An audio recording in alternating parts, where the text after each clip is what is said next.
Hanggang bubong naman ang baha sa Kalasyaw sa Pangasinan, kaya meron ng mga nagbabalsa. Habang ang palengke sa Dagupan City, nakumistulang floating market. Mula sa Dagupan City, nakatutok live si Jasmine Gabriel Galban ng GMA Regional TV. Jasmine.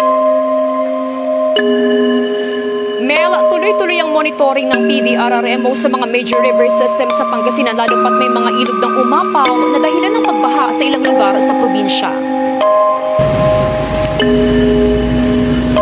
Halos umabot na sa bubong ng kainan na ito ang baha sa Barangay Lasip, Kalasyaw, Pangasinan.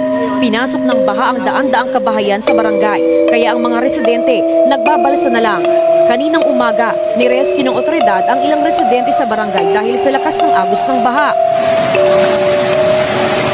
Compared po sa nakaraang taon na baha, medyo mataas po ito at the same time, mabilis po yung pagtaas ng tubig.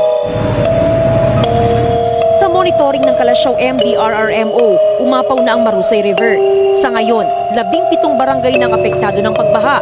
May mga residenteng kasalukuyang nasa mga evacuation center. Sa ngayon po, naghahanda po yung ating tanggapan at ang buong lokal na pamahalaan po ng Kalasyaw.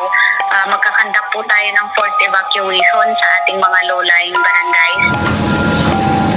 Baha rin ang dinanas ng mga bahay sa tabing ilog sa Dagupan City. Kabilang sa Cheryl na ngayon lang daw pinasok ng baha ang bahay. Sobrang lalim kasi yung tubig ngayon. Di ko nga po alam kung paano ko i-rescue yung mga anak ko.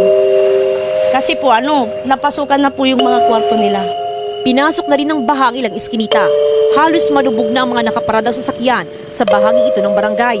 Ang ilang residente, minabuting magtanggal ng basura sa kanal upang maibsan ang baha. Tila naging floating market naman ang Magsaysay Fish Market dahil sa taas ng baha. Sa kabila nito, tuloy lang ang operasyon ng pamilihan.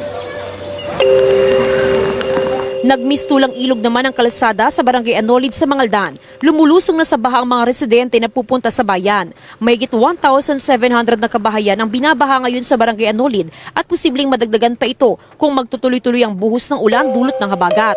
Hindi rin nakaligtas sa baha ang Anolid Elementary School.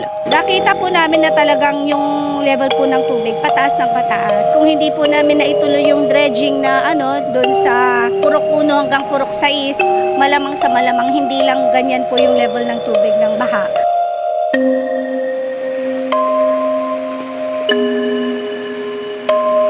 Mel, nakastandby ang mga rescue personnel ng PDRRMO, ganun din ang iba't ibang LGUs para agad makaresponde sakaling may mga rescue operation. Samantala, sa mga oras na tutuloy-tuloy naman yung forced evacuation na isinasagawa sa mga residente na nakatira sa mga low-lying area sa Kalasyaw, Pangasinan.